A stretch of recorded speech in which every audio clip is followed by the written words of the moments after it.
qo'llab-quvvatlashlarga umid qilamiz.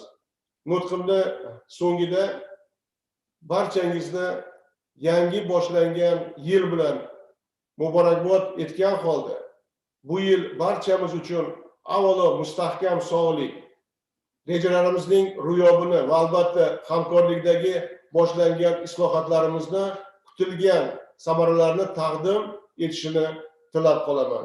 E'tiborlaringiz uchun rahmat.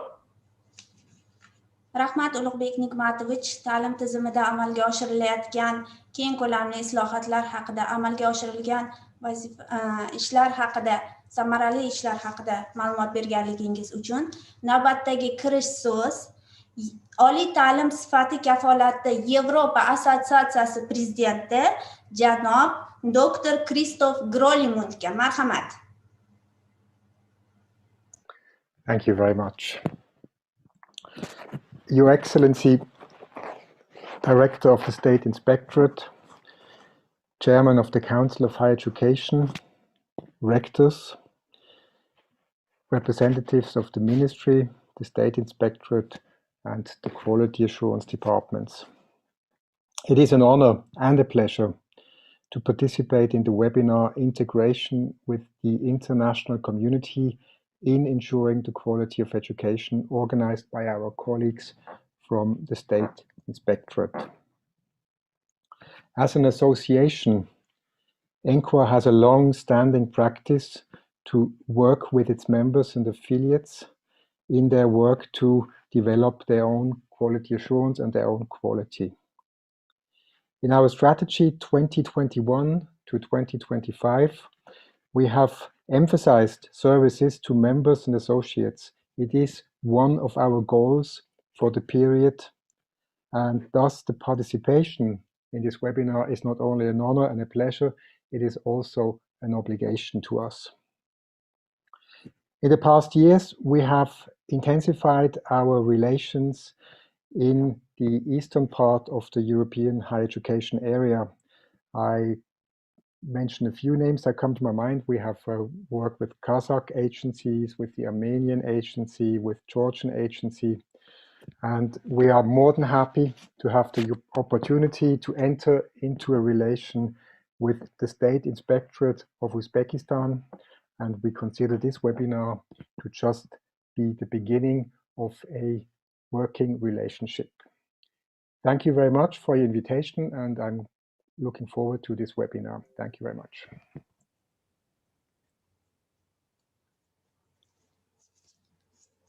Dr. Kristof Grolimundga qisqacha va mazmunli kirish so'zlari uchun o'z minnatdorchiligimizni bildiramiz. Keyingi kirish so'z navbati Respublika Oliy ta'lim kengashi raisi professor Umurzakov O'ktam Pardayevichga. Marhamat O'ktam Pardayevich, so'z sizga.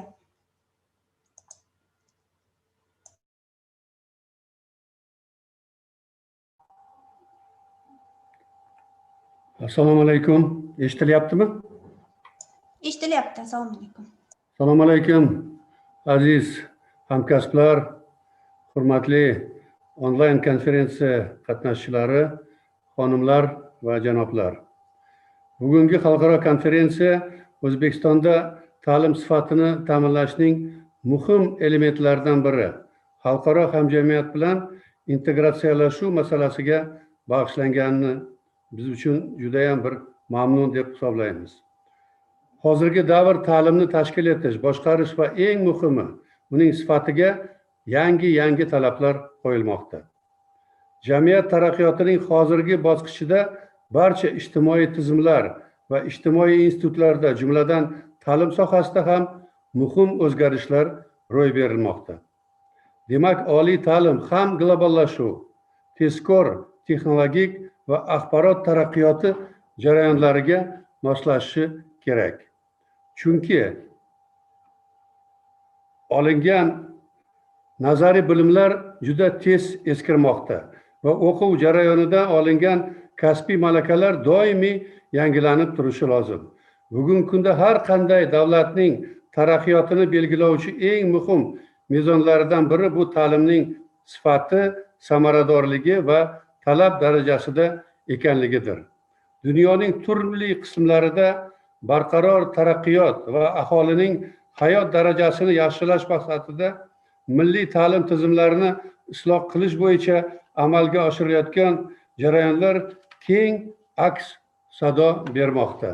Bu jarayonlar deyarli barcha mamlakatlarda amalga oshirilayotganligi, ularning global zaruriyat ekanligi va qaytmas xususiyatini yana bir bor ta'kidlaydi. Shu bilan birga ta'limni modernizatsiyalash barcha mamlakatlar uchun umumiy muammolardan tashqari milliy sharoitdan kelib chiqqan holda o'ziga xos jihatlarini ham ega ekanligi ko'zga tashlanmoqda.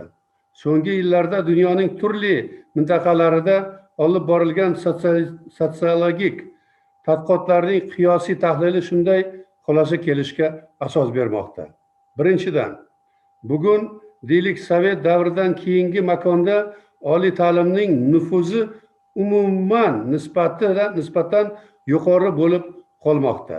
Ikkinchidan, turli mintaqalardagi murakkab ijtimoiy iqtisodiy vaziyatlar va mamlakatlarning turli rivojlanish darajalariga qaramay ta'lim sohasida o'xshash muammolar mavjudligi ko'zga tashlanib kelmoqda.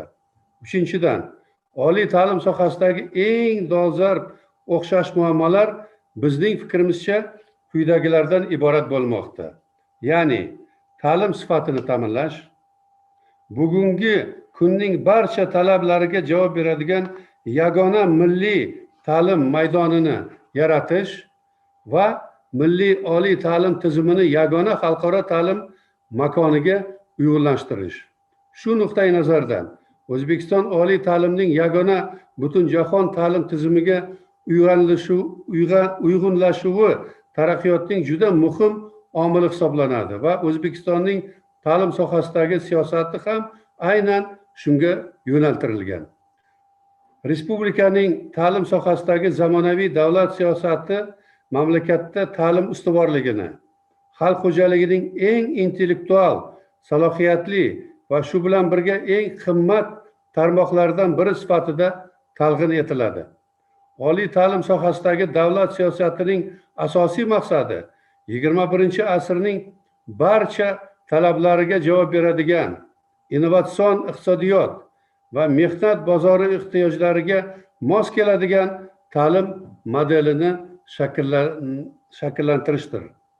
Milliy ta'limni modernizatsiya qilish O'zbekistonning ta'lim sohasidagi davlat siyosatining ustuvor strategik yo'nalish sifatida rasman e'tirof etilmoqda. Bugungi kunda O'zbekistonda oliy ta'lim tizimi samaradorligining eng muhim shartlaridan biri ta'lim sifatining umumiy xalqaro darajalarga mos mezonlarini shakllantirish, ta'lim tizimiga qo'yiladigan umumiy texnologik me'yorlar va talablarga amal qilishdir. Albatta, ta'limni modernizatsiya qilish bu tez bo'ladigan narsa emas. Bu uzoq va ko'p jihatli jarayondir. Shunga ko'ra, zamonaviy milliy oliy ta'lim tizimining eng muhim vazifalaridan biri oliy ta'limda an'anaviy va innovatsion texnologiyalar o'rtasidagi o'zaro uzviliklarning optimal shakllarini topish va amalga oshirishdir. Oliy ta'limni modernizatsiya qilish jarayonlarini doirasida bugun mamlakatda innovatsiyalar, innovatsion axborot ta'lim texnologiyalari, o'quv jarayonini tashkil etishning yangi tamoyillari, ta'lim sifatini baholashning yangi mezonlarini ishlab chiqish va ulardan foydalanish, yangi ta'lim sohalarini ochish yanada keng joriy etilmoqda. Kompetentlikka asoslangan yondashuv asosida yangi avlod ta'lim standartlarini yaratish va joriy etishga alohida ahamiyat qaratilmoqda. Hammalaringizga ma'lum, O'zbekiston Respublika Prezidentining 2019-yil 8-oktyabrdagi maxsus farmoni bilan tasdiqlangan O'zbekiston Respublikasida oliy ta'lim tizimining 2030-yilga bo'lgan davrda rivojlantirish konsepsiyasiga ko'ra, ta'lim sohasida davlat siyosatining strategik maqsadi bu innovatsion iqtisodiy rivojlanish talablari hamda jamiyat va har bir fuqaroning zamonaviy ehtiyojlariga javob beradigan sifatli ta'lim imkoniyatlarini oshirishdir. zamonaviy dunyoda ta'lim sifati, oliy ta'lim samaradorligining eng muhim mezonini yaxshi tushunamiz. Ta'lim sohasidagi integratsion jarayonlar globallashuvning muhim ta'siri ostida kechadi. Bu hech kim uchun sir emas. Shuning uchun uning namoyon bo'lish shakllaridan biri aslida aynan integratsiyadir. Aynan shuning uchun ham turli mamlakatlarning yagona ta'lim makoniga integratsiyalashuvdagi tajribasi O'zbekiston uchun juda ham muhimdir. Shu munosabat bilan O'zbekiston ta'lim tizimi oldida turgan eng muhim vazifalardan biri ichki ta'lim tizimi, milliy va madaniy o'ziga xosligining eng yaxshi yutuq va an'analarini saqlab qolgan holda O'zbekistonni global ta'lim makoniga uyg'untirish vazifasi bo'lib qolmoqda. Hurmatli konferensiya qatnashchilari, so'zimning yakunida barchangizga e'tiboringiz uchun o'z minnatdorligimni bildiraman. Ishonchim komilki, mana aynan bugungiday konferensiyalar platformasida ta'lim sifatini ta'minlash bilan bog'liq dolzarb masalalar tafsilotlarini muhokama qilish va aniq takliflar ishlab chiqish O'zbekiston oliy ta'limini butun jahon ta'lim makoniga integratsiyalashuvi bo'yicha umumiy va alohida universitet darajasidagi hamkorliklarning eng muhim yo'nalishlarini tanlash imkoniyatiga ega bo'lamiz degan umiddaman. Konferensiya ishiga muvaffaqiyatlar tilayman. Sog' bo'linglar. E'tiborlaringiz uchun katta rahmat. Rahmat O'ktam Pardayevich, oliy ta'lim tizimidagi asosiy faktorlar, kelgusidagi rejalar va xalqaro integratsiya yo'nalishidagi takliflaringiz bilan bo'lishganligingiz uchun. Navbatdagi kirish so'z Oliy va o'rta maxsus ta'lim vaziri o'rinbosari Begimqulov Uzoqboy Shoimqulovichga beriladi. Marhamat. Добрый день, господин Кристоф Гролемонт, Мария Келло, Эстер Уэртес, уважаемый Улубек Нигматович, Уктам Пардаевич, Азиза Каримовна, уважаемые участники мероприятия. Разрешите от имени Министерства высшего среднего специального образования выразить благодарность организаторам и зарубежным партнерам за организацию такого важного мероприятия, так как вопросы обеспечения качества для нас являются приоритетной задачей. Во главе нашего президента Шавката Миромоновича Мирзиёева сегодня Узбекистан вступил в качественно новый этап своего развития. Важнейшей приоритетной задачей определено инновационное развитие всех отраслей экономики. Мы хорошо понимаем, что достижение этой высокой цели возможно лишь при условии подготовки высококвалифицированных специалистов, отвечающим самым высоким стандартам. В этих целях президентом Республики Узбекистан утверждена концепция развития системы высшего образования до 2030 года. Мы намерены преобразовать систему высшего образования Узбекистана в хаб по реализации международных образовательных программ в Центральной Азии. Это будет сделано за счет повышения инвестиционной привлекательности высшего образования, привлечения зарубежных образовательных и научных технологий. Количество высших образовательных учреждений интенсивно растет и достигло 130 вузов. Из них 26 филиалов зарубежных университетов. Только за последние 3 года созданы 53 новых высших образовательных учреждений. Сегодня в Узбекистане функционируют филиалы университетов Соединенных Штатов Америки, Великобритания, Италия, Россия, Южной Кореи, Япония, Индии, Сингапура и других стран. Для системы высшего образования последние 3 года стали периодом коренных преобразований и принятых важных решений по улучшению качества высшего образования, что многократно повысило актуальность и немаловажную роль интенсивно развивающегося международного сотрудничества. Одну из важных ветвей его составляет сотрудничество с европейскими университетами в рамках программы Erasmus+, в которой на сегодняшний день задействовано в общей сложности 65 вузов республики всех регионов. Исходя из стратегических целей развития системы высшего образования республики, необходимо использовать возможности сотрудничества с международными партнерами, таких как Европейская ассоциация гарантии качества высшего образования и программа Erasmus+, в повышении качества подготовки креативно и системно мыслящих высококвалифицированных кадров, усиление инвестиционной привлекательности системы высшего образования, во внедрение концепции университет 3.0, предусматривающей тесную связь образования, науки и инноваций. В заключение хочу выразить поддержку Министерства высшего и среднего специального образования Республики Узбекистан в развитии сотрудничества с Европейской ассоциацией гарантий качества высшего образования и готовность совместно реализовать с Государственной инспекцией по надзору за качеством образования международные проекты по обеспечению качества высшего образования. Спасибо за внимание. Rahmat, Uzoqboy Shayinqulovich, oliy ta'lim tizimida zamonaviy yondashuvlar asosida amalga oshirilayotgan islohotlar haqida qisqacha va mazmunli bergan ma'lumotlaringiz uchun. Navbatdagi kirish so'z bugungi tadbirning asosiy hamkorlaridan biri bo'lgan Erasmus+ O'zbekiston Milliy ofisi koordinatori Aziza Karimovna Abdurahmonovaga. Marhamat. Rahmat. Assalomu alaykum, hurmatli konferensiya qatnashchilari, hurmatli Ulug'bek Nigmatovich, O'ktam Pardayevich, Uzoqboy Shayinqulovich, Gulchehra Shavkatovna, dear distinguished Ecar representative, dear Professor Grolemund, dear Maria.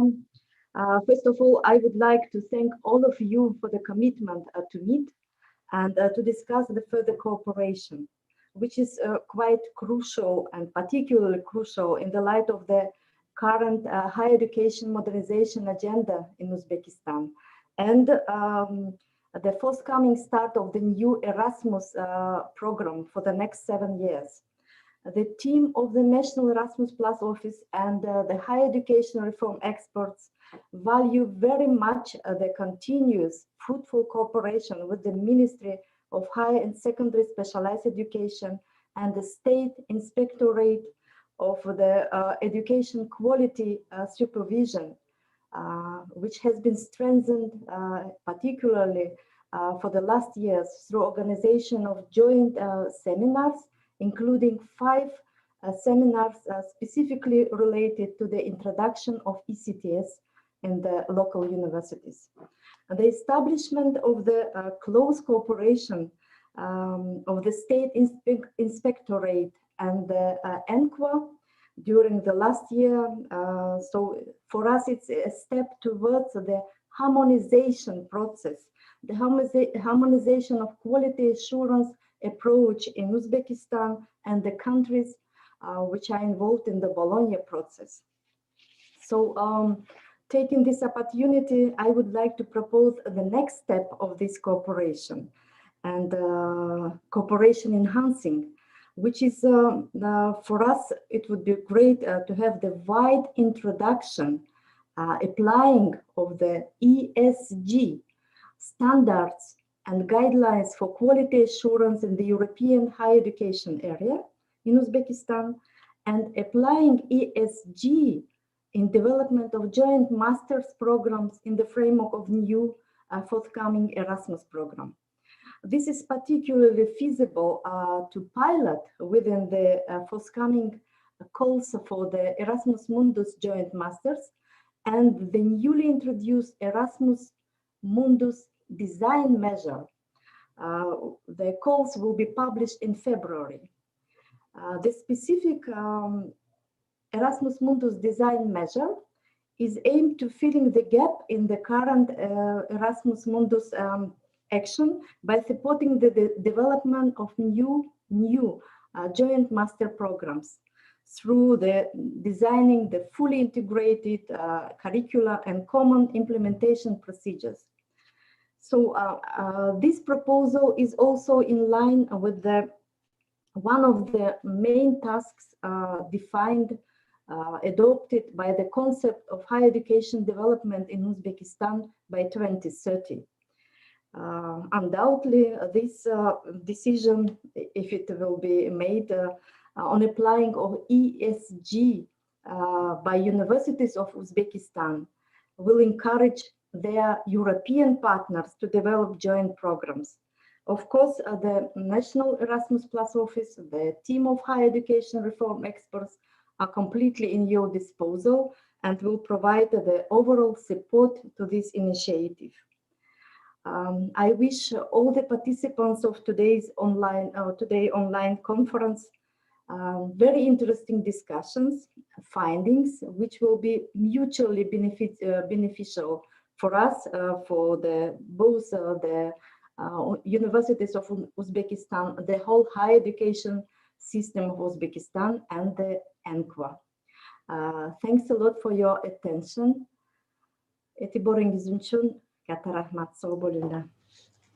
Rahmat Aziza Karimovna. Yaqindan hamkorlik va O'zbekiston oliy ta'lim tizimida sifatni oshirish va xalqaro hamkorliklarni rivojlantirishdagi beqiyos hissangiz uchun.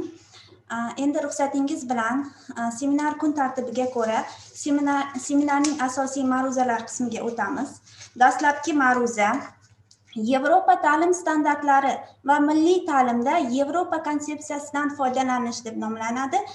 Ma'ruzani bizga Yevropa oliy ta'lim sifati kafolati assotsiatsiyasi prezidenti janob Kristof Grolimund tanishtiradilar. Marhamat.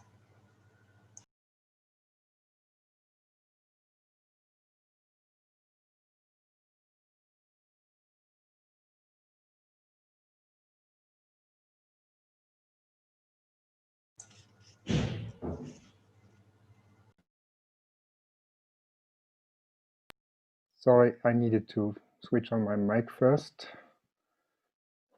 And now back to the presentation.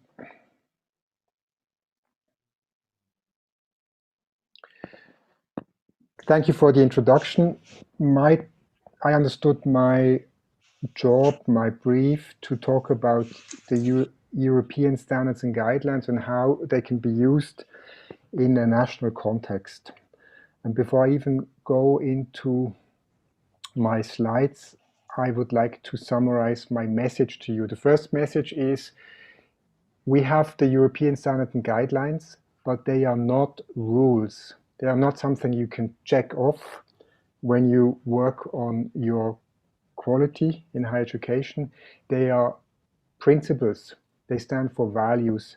And wherever you are, in my country, in your country, you need to go into those standards, understand what they stand for, and then start to implement them in your national context. So the European standards and guidelines are not a set of rules to be applied like the ECTS, for example. They are values we share across the European higher education area. So this takes me to my first slide. I'm going to talk a little bit about the European higher education area. Then I make a short intermezzo and talk about quality, because we talk a lot about quality assurance, but very rarely about quality. I will then go into the European standards and guidelines, make another little intermezzo and talk about internal and external quality assurance, to finally come to what's really the core of my presentation, the European standards and guidelines and the national framework. I will close with some remarks on accreditation and some final remarks more addressed towards the higher education institutions than our colleagues at the State Inspectorate. Let me start with the European higher education area. This is the most actual map that is to be found on our website. It gives you an idea of the enormous range of the European higher education area. Starts somewhere in the west in Portugal and it ends at the Chinese border. It combines a huge amount of different countries with different histories, different traditions in politics, in higher education, in quality assurance. And I emphasize this because when we talk about the European standards and guidelines, we need to be aware that this shared framework needs to be able to work in all those different contexts. The diversity of traditions in the European higher education area is absolutely crucial in understanding how the European standards and guidelines work. Let me make a short break and talk a little bit about quality. In ISO 9000, there's a definition of quality which basically says the degree to which a set of inherent characteristics fulfills the requirement. The understanding is that quality is built into screws and into beer or into whatever drinks you're producing. When we talk about higher education, there's nothing inherent in the quality of higher education. The quality of higher education is defined, first of all, by the ministry or by the political domain of a country. And it's then defined by the higher education institutions themselves. It's defined by other stakeholders. It's the result of an ongoing discussion between everyone involved about the quality. And you can put your accent, your focus on different levels. And I always like to explain that by talking about something that is different from higher education. It can be a drink, for example, the wine, which is very important in our part of the world. And you can talk about how it grows in the vineyard. You can put your quality assurance focus on that area, or you can talk about how you produce it, or how you sell it, or how it comes across in the bottle or in the wine. It is the result of a discussion, and higher education institutions or higher education, the quality of higher education works basically just the same. There's nothing you can take out of the object higher education itself. It is the result of a discussion, of negotiations between stakeholders. But back to the European higher education area, we have the stakeholder associations. First of all, the European University Association, the Association of the Universities, and then of the professional-oriented institutions of higher education, EURASHI. We have the European Student Union, and we have Ecar, the Association for Quality Assurance in Higher Education. And these four stakeholder groups are also called the E4, and together with the register, who is the minister's instrument to influence quality assurance, the E4 is taking responsibility for the drafting of the European standards and guidelines, meaning that the diversity of the European standards and guidelines not only covers the geographical, historical, political diversity of the European higher education area, but also the difference of stakeholder view. All the stakeholders were involved in drafting those standards and guidelines. In that sense, they are as I pointed out in the beginning, a common framework for quality assurance systems for learning and teaching on a national and otherwise level. They are meant to enable the assurance and improvement of quality of higher education in the European higher education area. They are, very importantly, meant to support mutual trust and thus facilitating recognition and mobility within and across national borders. And the ESG provide information on quality assurance in the European higher education area.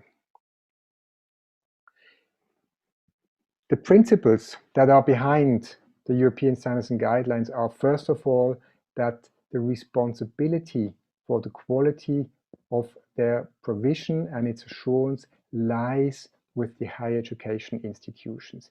They must take care of the quality of what they offer and how they assure its quality.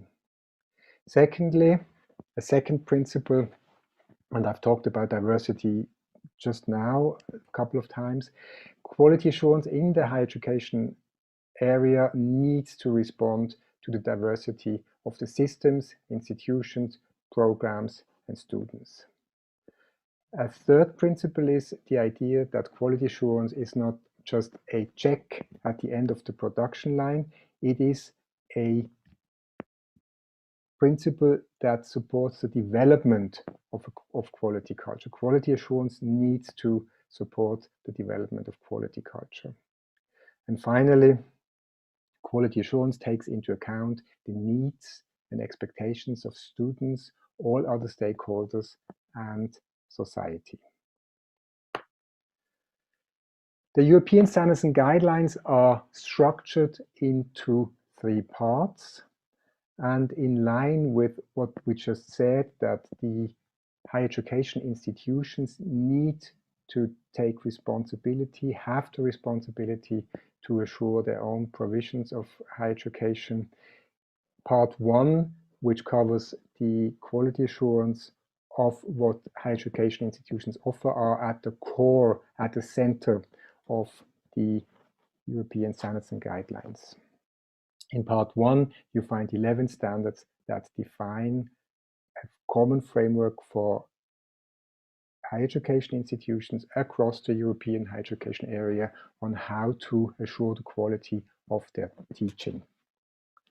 Part 2 then defines how external quality assurance should be done, and part 3 is the definition of how quality assurance agencies are assured, how their quality assurance is assured, along the line that the agencies who have a lot of impact on the higher education institutions need to account for their work the same way that higher education institutions do, in the same way.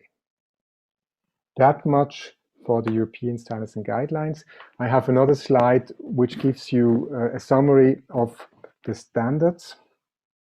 If you look at part 1, the 10, I just said 11, but the 10 standards that cover the provision of higher education in the European higher education area, you could summarize those 10 standards with 4 simple questions. Does a university, a higher education institution, know what they want to do? Do they know how to get there? How to achieve their goals? Do they have a system to monitor their progress? And do they have a plan to react when something goes wrong? So that's what behind those 10 standards, and it covers everything from the design and approval of programs to the delivery, to admission of students, to teaching staff, to learning resources, and so on and so on. It covers everything of the provision of teaching, and the students are at the center of how these questions are asked. Part 2 and part 3 then are about quality assurance agencies, and they basically work in the same way. They make sure that quality assurance agencies are independent, that they are transparent, and so on. This is something that we will certainly look at in further meetings. But what's important is part 1 of the ESG, because that's how the whole progress starts. Now, I mentioned it before, and I'd like to summarize it, a short break from my presentation and a look at the 2 terms, internal and external quality assurance. What it is all about, it's about looking at yourself, checking yourself, and taking responsibility for your own work. Quality means that the goals, your quality goals, derive from the strategy. And in that sense, the internal quality assurance is an instrument of leadership. It serves to implement the strategy. It pushes the development of a higher education institution. And external quality assurance, the work we do as agencies, is to support that self-reflection. And through the rules, the standards, the review panels or group of experts, we make sure that you really see yourself and that the picture you see helps you to develop and does not produce the kind of image you see on the bottom, which is useless, doesn't help you because you don't see yourself as you are. This is really the relationship between internal quality assurance and external quality assurance. Internal quality assurance is an instrument of leadership for universities, and external quality assurance is supporting that process through agencies and clear in advance publicized rule standards and through reviews of through peers. So How do you use the ESG in a national framework? I try to draw this in a way that is applicable to any context. And the first message is, it is the political domain that defines the national framework, the ministry or the parliament, whatever, it depends on how your political domain works. This is where the framework is defined. For example, that could mean this is where it's defined what kind of higher education institutions can work in your framework, a distinction between universities or universities of applied sciences, more professional oriented, and so on. This might be, but doesn't have to be, the place where the standards, the quality requirements are defined in a more general way. In some systems, this is also taken down to the next level, and that is the level of the agency, where this framework is further defined in operational terms, or that implements the rules of procedure and the standards as they are defined in the national framework, depending on how this works. In any case, the European standard and guidelines define that we work in a three-step process. We have a self-evaluation, we have the external evaluation, we have a decision-making process, and this, of course, reflects my previous slide where I distinguish between internal quality assurance and external quality assurance. In the self-evaluation, you look at what you do internally, and then it is externally assessed by a group of experts, by a review panel. And the report that is produced by the external evaluation will be then the basis for the decision, either within the agency or outside the agency. What's really at the heart of all of this is the higher education institutions who define and implement their internal quality assurance processes based on part 1 of the ESG. I try to list the more important values that are written into the ESG. It's not exhaustive, it's not all of them, but it's the ones that I consider to be the key values, the key principles. The first one is the stakeholder involvement, and again, these values should be considered on every level, political level, the more operational agency level, and of course on the level of the higher education institutions. Stakeholder involvement is important. You need to involve all your stakeholders, in particular students, to live up to the European standards and guidelines. The way you work needs to be transparent, and transparency in this context means the rules and criteria are predefined and the results are published in an adequate way, and the quality assurance processes are peer-based processes. And finally, the autonomy, the principle that higher education institutions are responsible for their quality assurance, and the operational autonomy of higher education agencies. Let me go to the next slide. Sometimes there's a little bit of misunderstanding about accreditation and the difference to quality assurance. And on this slide, I'm trying to work out the differences. Accreditation is always threshold oriented. You define a threshold that needs to be reached in any given standard. If you reach that threshold, you get accreditation. In quality assurance, and that's what higher education institutions do, you define goals and you try and get there. But it doesn't necessarily mean that you always reach your levels. You keep on going, and you use the PDCA, for example, cycle to improve your work. So this is something that goes on inside the higher education institution, quality assurance, and sometimes within your national framework, you have the requirement of accreditation where certain standards define a certain threshold that needs to be reached in order to be accredited. So in other words, accreditation means to recognize as confirming with a standard, whereas quality assurance would be the ongoing process to reach your own goals in quality. Finally, some ideas that come out of the European standards and guidelines, some principles that need to be kept at the back of your mind when you start to develop your national framework based on the European standards and guidelines. At the core, very central, is the idea that quality assurance is an everlasting process. You're never finished with it, but quality assurance also closes quality circles. That's why I use this trick image from Escher, where the water always flows around in the same circle. Another important message that's in the ESG is that quality assurance systems are like tailored clothes. There's nothing you buy off the rack and just put it on. You have to adapt it to your needs, because any higher education institution, any national system is unique. It's different from the neighboring systems, and your quality assurance system needs to take care of that. It's a tailored system and not mass production. Another concept that comes out of the European standards and guidelines is the idea that members of review panels, they are peers. They have something to tell you.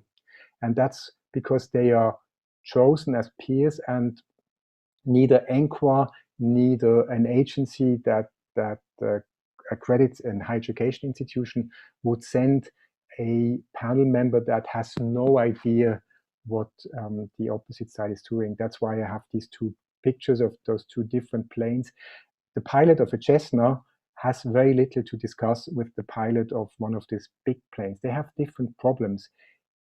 Peers means the members of the panels that are sent to do their work in quality assurance, they understand the problems and the challenges of their opposite in the process. And then there's always a difference between quality assurance manuals. Those are like the scores that musicians use. But what we really need to look at in quality assurance is not only the manual. We need to hear and see the orchestra playing. Only then can we really assess and work with quality assurance systems. And finally, transparency is key. There is no need to hide like those medieval knights behind protective armor and a helmet. Show yourself. Talk with your panel members.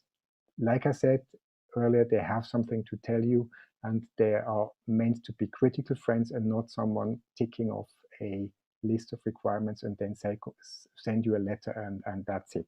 It is about a culture of exchange of ideas and openness and discussion. With that, I have come to the end of my presentation, and I would like to give back the floor to Madina. Thank you very much. Thank you, Dr. Grolimond, for your details and extensive presentation about ESG and quality assurance aspects. Your experience and achievements always highly appreciated. Also, special thanks for your kind and friendly welcome to Uzbek colleagues. Thank you. The next presentation from the NQA Director, Maria Keller. She is at the same time, she is the Deputy Director of the Ecar Registry. She will talk about the ENQA membership and registration process. Ms. Maria Keller, over to you, please.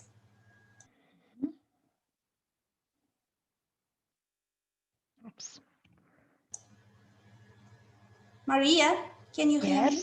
Yes, I'm just setting up the presentation. So thank you very much, Marina, for the kind introduction. Thank you to the State Inspectorate for Supervision of Quality in Education for having engaged Ecar in the delivery of today's conference. I'm very happy to be here together with my colleagues, Christoph Grolimond and Esther Huertas, and also to learn a little bit more about Uzbek higher education, which we have had the privilege already a little bit this morning, and we'll have so later on. It's afternoon actually for you, so good afternoon to all of you. I would just like to make a little correction to the description of Madina on my role.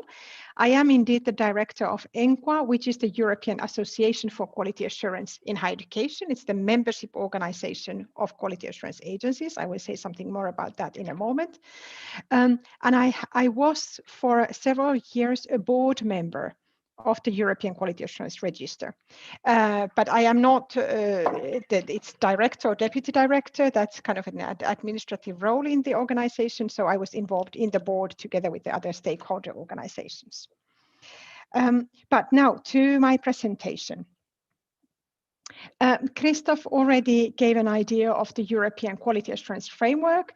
I will give it from a different, more, let's say, historical perspective in terms of the years. So the Bologna process, which is a higher education reform process, intergovernmental higher education reform process of ministries of education in different European countries. It has started in 1999, so over 20 years ago. And it has grown in the number of membership. It started off with not so many countries. I don't remember now how many. And in November, with the accession of a microstate called San Marino, it has reached now 49 member countries. And those countries together create what we call the European Higher Education Area. ENQA was set as the network of quality assurance agencies just a year later. And in a way, independently from the Bologna process, but of course, ENQA and its activities has grown together hand in hand with the Bologna process. So in that way, the relationship is mutual. ENQA feeds into the Bologna process through expertise on quality assurance. And of course, also ENQA's work and priorities are guided by what is important in the Bologna process. So it is a mutual relationship. In a similar mutual relationship, ENQA together, like Mr. Krolimund already said, the ESG, the European Standards and Guidelines, were designed by the stakeholders, but on the mandate from the ministers in the Bologna process. So again, it is a collaborative effort. And also the ESG were adopted by the ministers, both in 2005 when they were first created, and then in their revised version in 2015. And as you know by now very well, they form the basis for both internal and external quality assurance in the European higher education area. And then indeed we have another actor in this framework, which is the European Quality Assurance Register, Ecar, which was founded in 2008 on the request of the ministers in the Bologna process and by the 4 stakeholder organizations of agencies, institutions, and students. So the E4, what we call them. And that is the register of the trustworthy agencies operating in the European higher education area. Before I go more into the register, I'd like to say something a little bit more about ENQA. ENQA's mission is to be the designated stakeholder organization of quality assurance agencies in this European higher education area. And in this role, it represents the members internationally, supports them in their national contexts, and of course provides them with the services, networking opportunities, and the like. ENQA is the key point for us is that we are a community of agencies that drive innovation and good practice in quality assurance and support the creation, testing, evolution of quality assurance processes. And in this relation, the purposes, specific purposes of ENQA is that we represent the whole diversity of quality assurance agencies in the EHEA processes and their interest. So as you saw in the map, the geographical diversity, cultural diversity is huge, but so is also, of course, the diversity of approaches to quality assurance. So our challenge and richness is in bringing all those different approaches together and find the commonalities there and to support finding kind of the common basis, because in the diversity, we need a sufficient common basis that enables trust so that we can reach what we really need to reach. That is possibilities of international trust, international recognition that we cannot ignore if we want to increase student mobility and other types of collaboration internationally. So let's say quality assurance is instrumental for all the other international cooperation we want to have. Then we provide services to members, but I get to that a little bit more next in terms of our activities, and then the development of external quality assurance. So while ENQA is working a lot, of course, within the European higher education area, we do also a lot of work beyond the European higher education area. Very importantly, of course, with the neighboring countries of the European higher education area, of which Uzbekistan is one, but also further afield. We, for example, collaborate for quality assurance in Africa, in the ASEAN, so the Southeast Asia, as well as in Latin America. So those are our structured collaboration projects at the moment. How do we present members in policy making? Well, I mentioned the Bologna process started in 1999, and since 2005, ENQA as an organization has been what we call a consultative member of the process. So the full members are the different countries, and then the stakeholder organizations. Some stakeholder organizations have gained the status of a consultative member. And in that same framework, we collaborate with the European Commission and with the other stakeholder organizations to create policy input, to analyze policies so that we can feed into the process with expertise, with experience from our agencies, and also support the members so that the policies and priorities do not go against what is important for the quality assurance community. Importantly, ENQA membership requires, let's say, the passing of an external review that checks the agency's compliance with the ESG. And ENQA coordinates such external reviews, so that is a very important part of our activities. And 2 of our 6 staff members work almost exclusively on these review processes. We also want to develop know-how on quality assurance. That means that when there is a new topic, from e-learning to micro-credentials to other novelties in the field of higher education, we need to find a way to detect what is a good approach for quality assuring those new phenomena, for example. And for that, we are involved in many international projects. And of course, then we disseminate information on quality assurance in Europe, we disseminate information on our members, and we organize many events.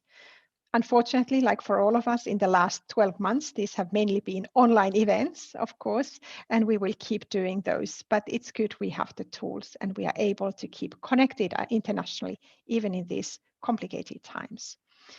We have also had in the past many working groups of members to share good practice on specific topics, and we are doing that again this year.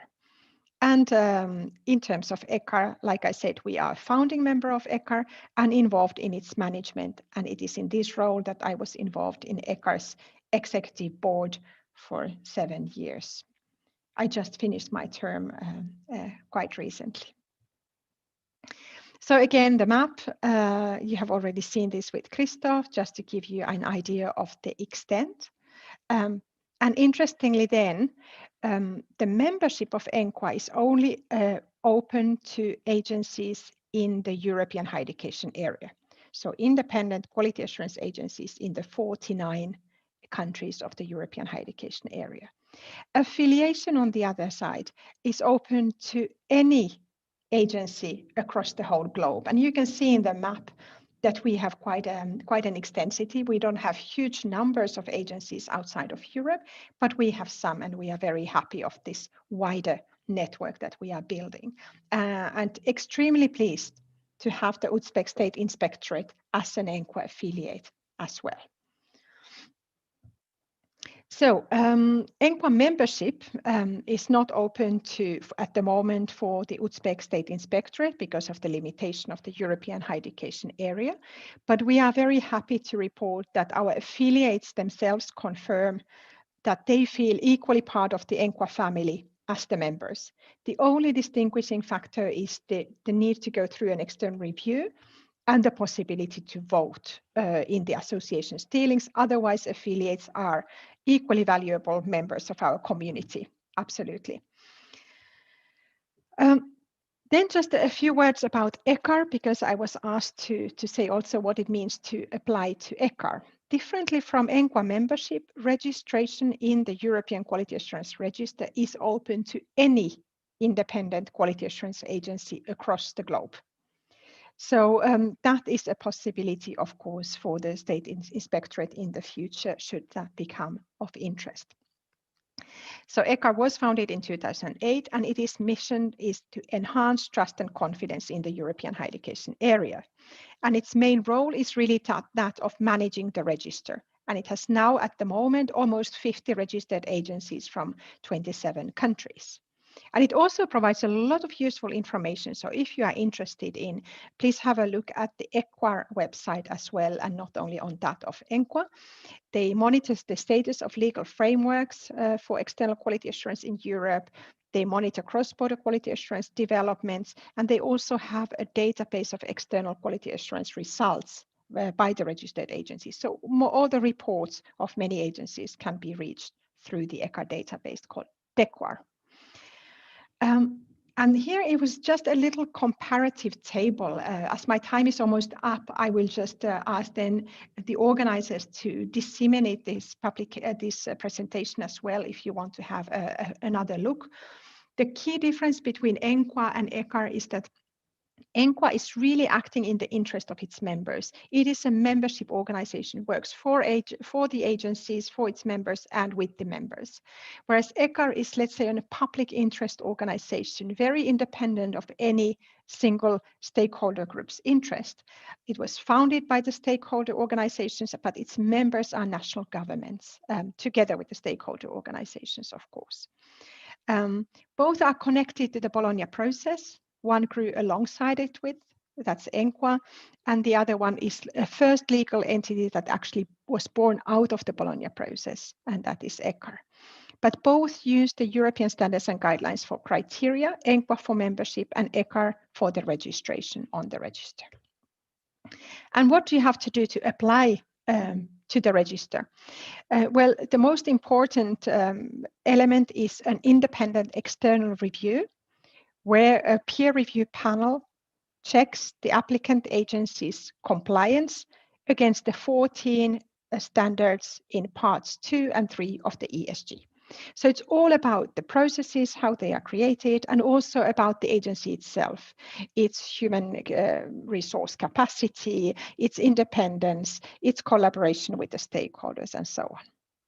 ENQA is the main review coordinator for that purpose. So almost all agencies that go into Ecar are reviewed by ENQA, because we have quite a lot of experience, and I think our process is considered quite reliable and robust for that purpose.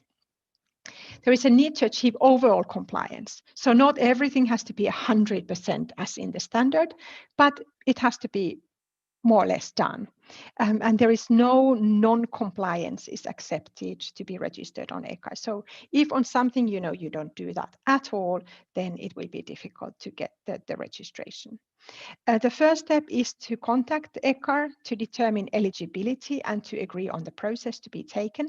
And it takes about 15 to 18 months from the first contact to the completion of the process. Once the review report is ready, then there is a decision by an independent Ecar register committee, which is composed of different stakeholder nominees. And then the registration is valid for 5 years if the decision is positive. And if you want more information on Ecar procedures, please get in contact with Ecar directly at that email. But ENQA is, of course, always happy to facilitate that process as well. So thank you very much for your attention. Apologies for a relatively technical presentation, but I think that was also what was also asked from me. So thank you very much, and have a good continuation. Thank you, Ms. Kello, for your explanation and informative presentation about ENQA and Ecar activities, relevant instructions regarding joining with networks. Also, special thanks on behalf of the CISCE team for your kind and invaluable support on arranging today's webinar. Thank you. And according to the agenda, the next presentation will be presented by the Wester Huertas, head of the Quality Assurance Department of Catalonia Quality Assurance Universities. Ms. Huertas, over to you, please. Okay. Can you hear me? Yes, we can. And okay. And can you see the full screen of the presentation right now? We can see. Okay. So first of all, thank you very much for your kind invitation to this event. I'm very honored to be here and explain the experience and the knowledge we gained when we were working on ENQA's level when analyzing the European standards and guidelines under the perspective of e-learning. So this is the main aim of this presentation today, but before going into depth, I would like to give a very brief introduction to those elements related to e-learning or digitalization. And the first idea is that nowadays our society is living in a digital age. And this can be explained through two main reasons, the globalization and the easy access to internet. And this fact has also impacted into higher education, causing some changes in the teaching and learning process and the universities themselves. It is worth mentioning that e-learning can play an important role in the achievement of the Sustainable Development Goal number 4, which is, which is to ensure inclusive and equitable quality education and promote lifelong learning opportunities for all. I would like also to point out the Paris communiqué that it was published in 2018, which includes the concepts of digital and blended education and the quality assurance of those types of provision for the very first time, and also in relation with Rome communiqué published last year, which also highlights the development of digital skills and competences for all, and suggested that higher education institutions should use digital technologies for learning and teaching assessment. But before moving forward, I would like to introduce the concept of emergency remote teaching or exceptional teaching. As you know, last year, at the beginning of the last year, higher education institutions were doing their regular teaching. Then we've got the pandemic, and higher education institutions have to move very quickly in order to adapt their instructional delivery, the way of they are doing their classes. So we can say that they have they were in this emergency remote teaching moment. Right now, institutions are in the exceptional teaching moment, and we have to understand both moments as this temporary shift, as I have already said, but also the compromise to return to the previous format once the crisis has been abated. It doesn't mean either that for face-to-face universities are going to transform into online universities.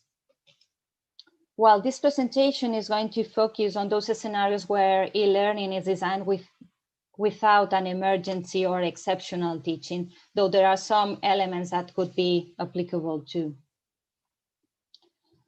Well, the first question that raises when people think about e-learning is linked to the equivalence between online education and traditional education. When we talk about equivalent, we are not saying that they are the same, but in any way, any type of provision should guarantee the same learning outcomes.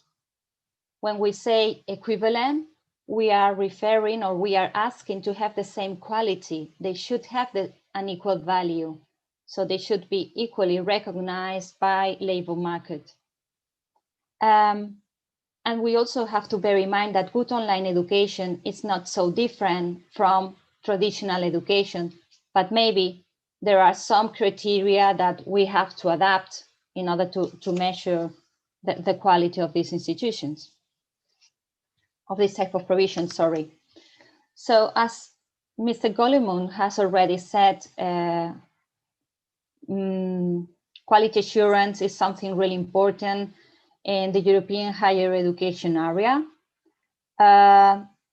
He had explain the main ideas, but I would like to highlight two elements from the e-learning perspective. The first thing is that the European standards and guidelines also applies to the e-learning education and also applies to all type of e-learning. So we are referring to hybrid models, mixed models, synchronous or asynchronous models, and also includes all types, all phases, included in the learning process, as for example, the e-assessment, which is very, very relevant. So the European standards and guideline was the backbone of the work that we carried out 2 years ago. It was agreed that the European standards and guidelines were equally applicable to all modes of teaching and learning. However, there was a necessity to specify some recommendations to quality assurance agencies in order to adapt their methodologies, their review methodologies, and also higher education institutions should know how to adapt their internal quality assurance system in order to guarantee the teaching and learning process. This work that it is published on Ecar website in 2018, but it's available, so you can follow this link and you will have access to the document. And I would like to focus on some relevant standards. And first of all, I'm going to focus on the internal quality assurance standard. The first one is the policy for quality assurance. It is really important that higher education institutions analyze their strategy, as e-learning should be part of this overall strategy, and maybe institutions should have to adapt something on their behavior. It is also important that institutions take into consideration the ethical and legal elements, as for example, protection of data privacy or intellectual property rights, especially because the legal framework is constantly updated.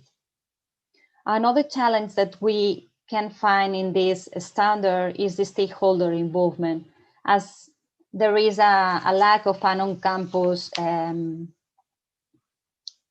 presence. So institutions will need to add another strategies in order to guarantee the participation of different stakeholders in the internal quality assurance procedures. Next standard, which is student-centered learning, teaching and assessment, is really important.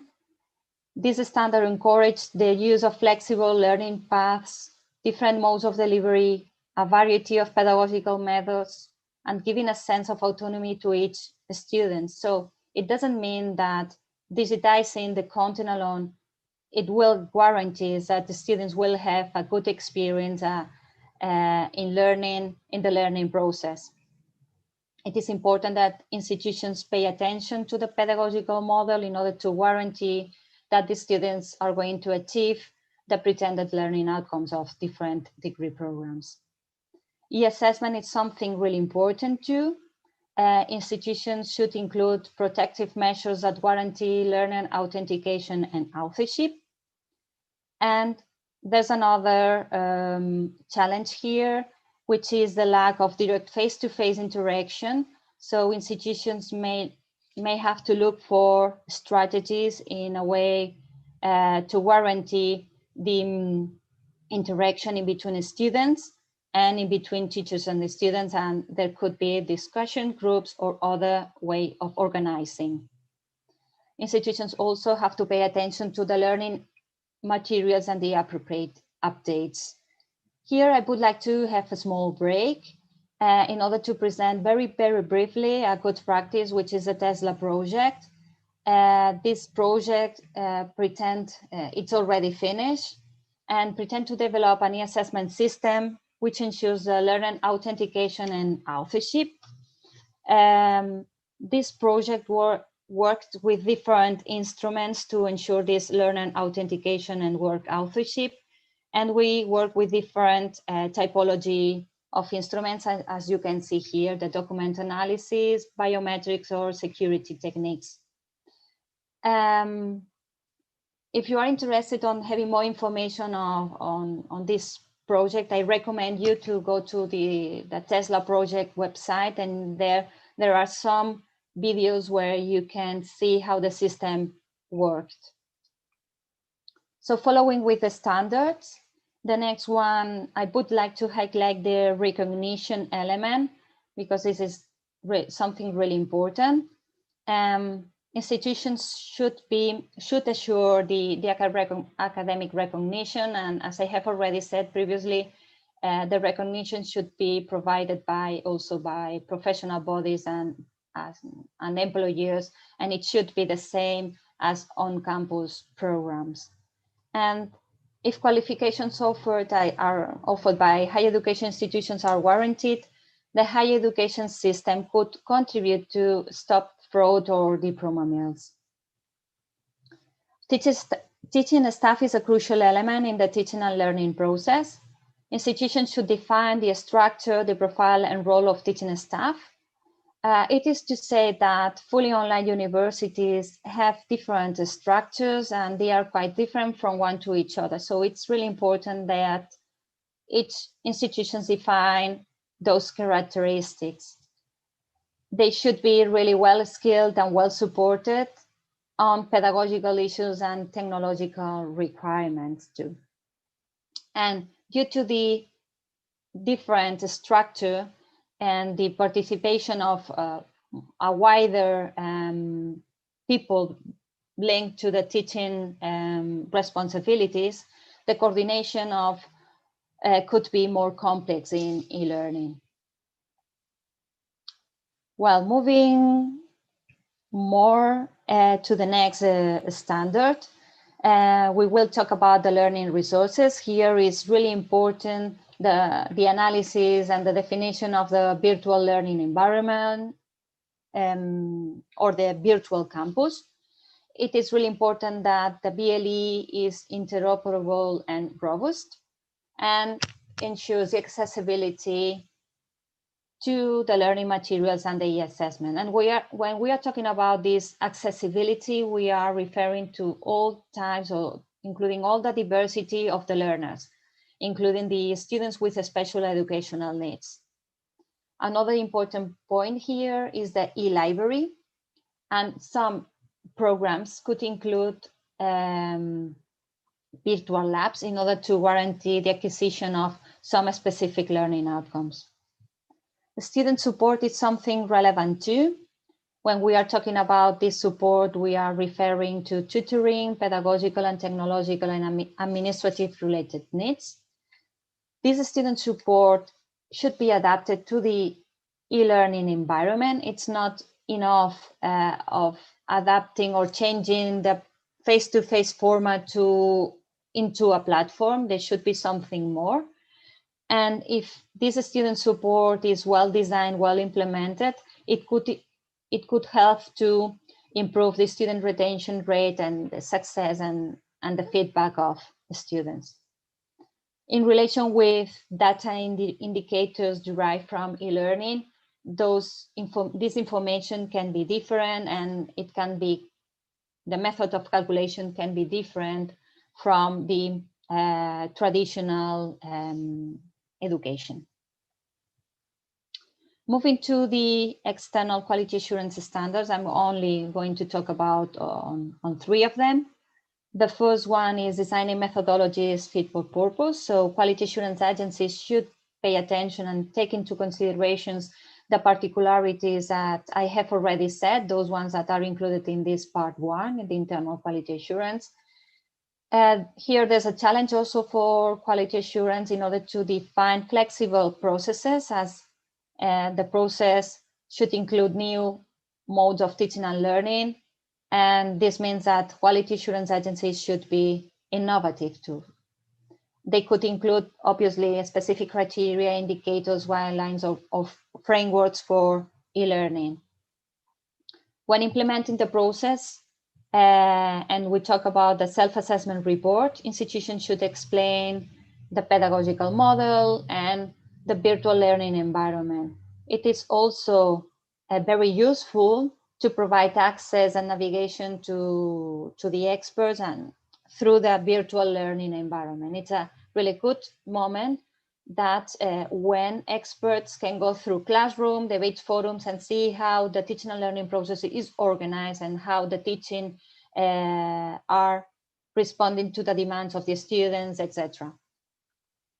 During the site visit, obviously, there will be an intense examination of the technological infrastructure, and there will be an interview with all stakeholders.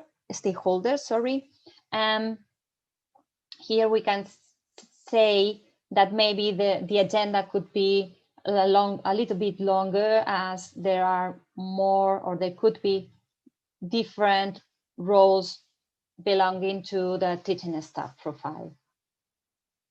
Finally, peer review experts. This is very important. External review should work with experts with experience in e-learning or blended learning, and obviously they should be trained on this scenario. So I would like to comment or give you some final remarks. The first idea is that the European standards and guidelines are fully applicable to the e-learning provision, and they provide this common understanding for higher education institutions and quality assurance agencies. We found that higher education institutions adopt very quickly new pedagogies, while sometimes quality assurance agencies, we are not so fast, and giving some special attention to this innovation. But in my opinion, this is changing right now, and quality assurance agencies are paying more attention to e-learning. And with innovation project as Tesla, we can contribute to provide more confidence to higher education system and society in terms of e-learning. So thank you very much for your attention. Thank you very much, Ms. Huertas, for your interesting presentations that enrich it with the essential aspects of e-learning process, also highlighted external and internal quality assurance on the distance education system. Also shared information for the Tesla project. Thank you.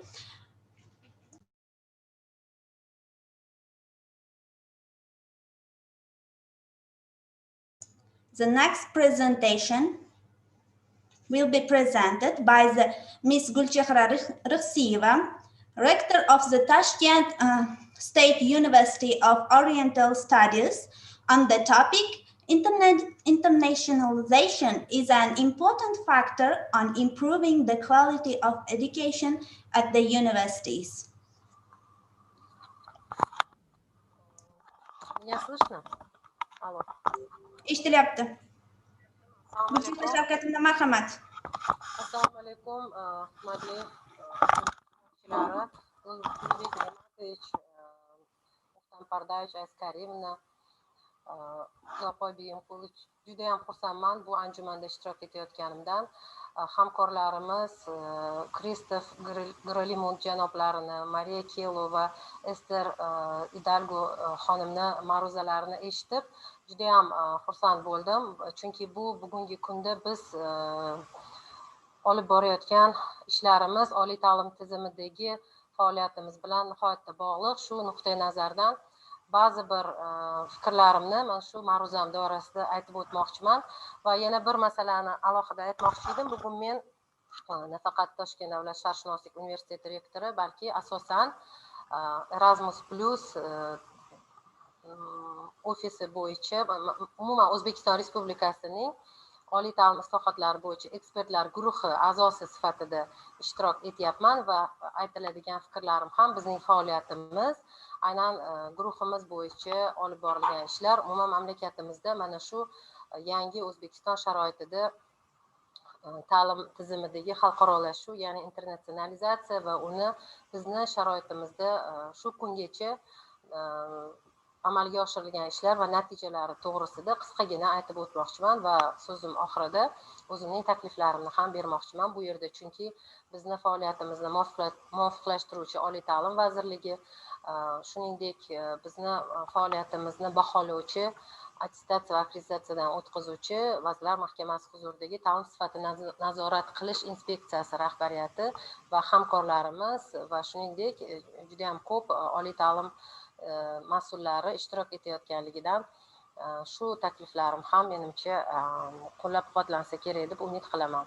Avvalo bugungi mavzuyimiz xalqaro hamkorlik ta'lim sifatini oshirishning eng muhim omili sifatida deb belgilandi va yuqorida bizning rahbarlarimiz Ulug'bek Ne'matovich ham, Uzoqbosh Mkulovich va O'ktam Pardayevichlar o'z nutqlarida yangi O'zbekistonda xalqaro tashkilotlar bilan hamkorlik, umuman oliy ta'lim doirasida olib borilayotgan yangi bir konsepsiyalar, yangi yondashuvlar, yangi qonunning qabul qilinganligi, shu bilan birga 2030-yilgacha O'zbekiston Respublikasi oliy ta'lim tizimini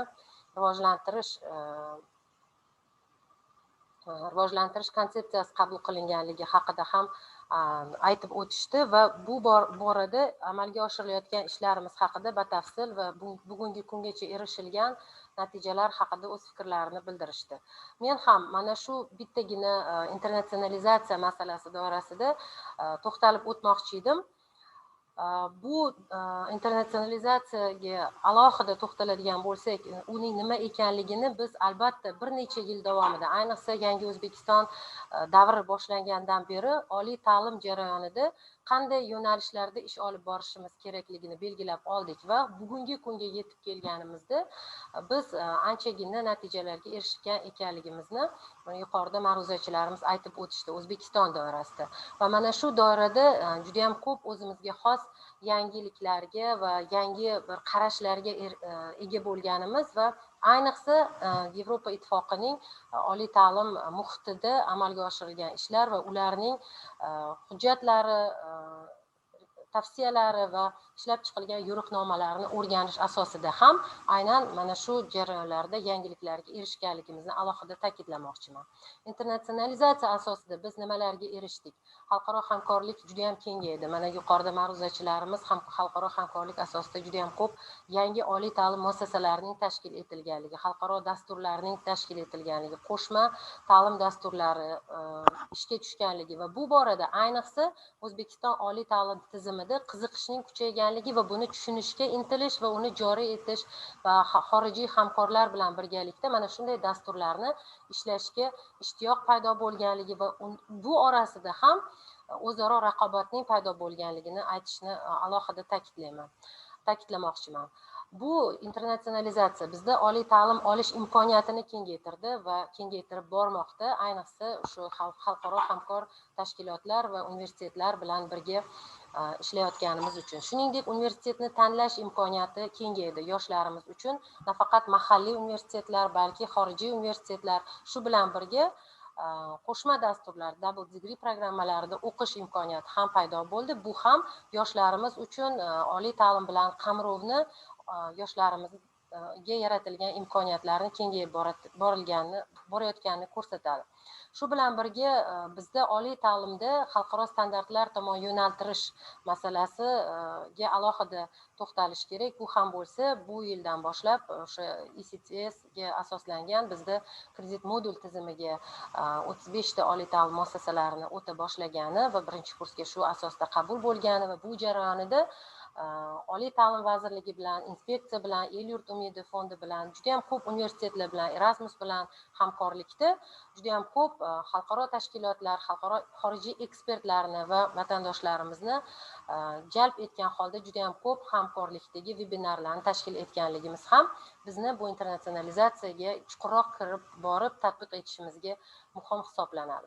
Oliy ta'limda innovatsiyalarga yo'l ochilishida internatsionalizatsiyani muhimligi bu so'zsiz va biz hozirgi kunda ham innovatsion ta'lim borasida yoki innovatsiyalarni ilmiy tadqiqotlarda bajarish va ularni amaliyotga joriy etish, o'sha ishlab chiqarish jarayoniga va umuman ta'lim iste'molchilariga iste'molchilari bilan birgalikda bularni amalga oshirish bo'yicha ham 3.0, 4.0 konsepsiyalari bo'yicha, formatlari bo'yicha ishlashni oliy ta'lim muassasalarimizda yo'lga qo'yilganligini alohida ta'kidlashimiz kerak. Shuningdek, akademik mobillikni ta'minlash va akademik mobillik va talabalar mobilligini ta'minlash bo'yicha ham juda ham o'ziga xos yo'nalishlar va juda ko'p loyihalar amalga oshganini aytib o'tmoqchiman. Mana shu mobillik jarayonida talabalarimiz uchun ham universitetlarimizdagi ham rahbariyat, xodimlar va professor o'qituvchilar ham nihoyatda katta ahamiyat ekanligini inkor eta olmaymiz va faqatgina o'tgan yili o'sha pandemiya sababli mana shu mobillik anchagina to'xtaganligini hisobga olmasak, lekin bu borada ham bizda onlayn almashuvlar, ya'ni onlayn ta'limga asoslangan darslar va programmalar davom etganligini ta'kidlamoqchiman. Va shu bilan birga bizni komandamiz tashabbusi bilan mana shu mobillikda ishtirok etganlarning, o'qituvchi va tadqiqotchi, shuningdek talabalarning u yerda mobillik asosida olgan tajribalarini ommalashtirish bo'yicha yillik anjumanlarimizni o'tkazib kelayotganligimiz ham alohida muhim va foydali bo'lyapti deb aytishim mumkin. Shuningdek, bu internatsionalizatsiya bizda zamonaviy talablarga javob beradigan o'quv jarayonini ta'minlash va buning uchun esa eng muhimi ta'kidlashimiz kerak, oliy ta'lim muassasalarida infrastrukturani yangilash va modernizatsiya qilish masalalariga alohida o'rin berayotganligini ta'kidlashimiz kerak. Chunki biz Yevropa oliy ta'lim muassasalariga borib, u loyihalarda ishtirok etib, u jarayonlarda ko'rganimizdan keyin qanday qilib biz o'z infrastrukturamizni zamonaviylashtirishimiz, qanday texnik vositalardan, qanday laboratoriyalarni olib kelishimiz va ulardan unumli, samarador foydalanishimiz to'g'risida ham o'ylashimizga to'g'ri keldi va mana shu jarayonlarda juda ham ko'p universitetlarimizda yangiliklar bo'ldi deb bemalol ayta olamiz. Va yana bir zamonaviy ilm fan bilan integratsiya degan masalaga internatsionalizatsiyada alohida to'xtalishimiz kerak. Bu ham bo'lsa, aynan mana shu katta bir kriteriy bizda oliy ta'lim muassasalarining xalqaro reytinglarga kirishi va nufuzli oliy ta'lim muassasalari darajasiga chiqishida juda ham katta rol o'ynadi. Mana bu yil universitetlarimiz o'rtasida sog'lom raqobat asosida nafaqat mahalliy reytinglarda, balki xorijiy mashhur o'sha tan olingan QS yoki Times Higher Education kabi reytinglarga kirishni o'rganish va bu jarayonlarga intilish aynan mana shu ilm fan bilan integratsiya, zamonaviy, ya'ni xorijiy ilm fan bilan integratsiya jarayonlariga katta e'tibor qaratildi. Bizda alohida ahamiyat berilgan mana shu Scopus va Web of Science kabi ilmiy bazalarga kirish va ularda xorijiy hamkorlar bilan birgalikda ilmiy maqolalar yozish, shu bilan birga xalqaro iqtiboslikni oshirish masalalarida ham nihoyatda katta bir intilish asosida katta bir juda ham bir o'zgarish bo'ldi deb ayta olamiz. Bu jarayonda mana shu aynan shu jarayonga juda ham katta e'tibor qaratgan 4 ta universitetimizni O'ktam Pardayevich rahbarlik qilayotgan universitetni Milliy universitet, Samarqand davlat universiteti va Texnika universitetini aynan mana shu 4 ta universitetimiz hammamizga o'rnak bo'ladigan darajada bu ishlarni juda ham sifatli yo'lga qo'yishganligi uchun hozir mana shu QS reytinglarining muayyan bir yo'nalishlari bo'yicha alohida qabul qilinganligi, mingtalikka kirish jarayonlari boshlanganligini ta'kidlab o'tishimiz kerak. Demak, biz ko'rib turibmizki, O'zbekistonda oliy ta'lim tizimida internatsionalizatsiya nihoyatda keng olib borilmoqda, juda ham intilish kuchli. Xalqaro hamkorlik nima beradi degan savolga talabalar uchun, professor o'qituvchilar va xodimlar uchun alohida qilib ajratib ko'rsatishimizni juda ham xohlardim, chunki biz aslida bu narsa biz uchun hozirgi kunda yangilik emas. Men alohida bu slaydni qo'yganimning sababi mustaqil tanlov talabalar uchun paydo bo'lganligi bu bizni eng yaxshi natijamiz deb o'ylayman. Shuningdek, zamonaviy bilimga ega bo'lish. Mana yuqoridagi ma'ruzachilarimiz ham e-learning bo'yicha, ya'ni elektron ta'lim bo'yicha juda ham katta o'zlarining tajribalari va hattoki standartlarga kiritilganligi, muvofiqliklar to'g'risida gapirishdi. Bizning mana shu pandemiya sharoitida ham mana shu zamonaviy bilim olishga juda ham katta imkoniyatlar berilib onlayn ta'limga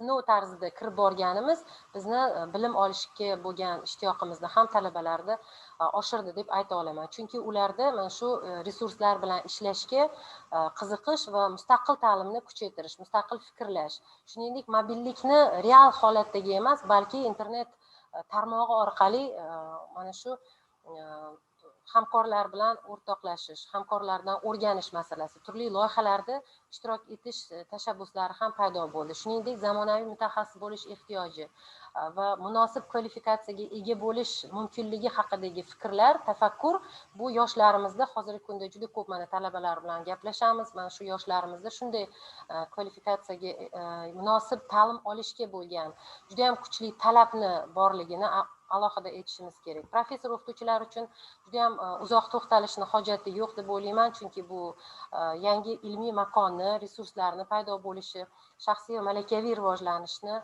ham mutaxassis sifatida va shaxs sifatida ham rivojlanishni, shuningdek natijalarining ilmiy maqolalar nimasida misolida xalqaro darajada namoyish uchun imkoniyat va ayniqsa xalqaro iqtiboslik bilan uning tan olinishi uchun imkoniyatni aynan mana shu xalqaro internatsionalizatsiya natijasida erishayotganligimizni, xodimlar uchun juda ham ko'p alohida e'tibor berilmasdi shu kungacha bu internatsionalizatsiya jarayonida. Buni alohida ta'kidlashni xohlardim, chunki xodimlar aynan oliy ta'limni, tizimni va universitetni boshqarishda ishtirok etadigan va mana shu butun oliy ta'lim jarayonlarini har bitta muassasa doirasida tashkil etadigan boshqaruv xodimlari va uni yordamchilari hisoblanadi va biz uchun ham yangi tajriba, yangi boshqaruv ko'nikmasi, shuningdek sohani va aynan tashkilotni rivojlantirish uchun tashabbuskor g'oyalar, shuningdek yoshlar uchun karyerada o'sish aynan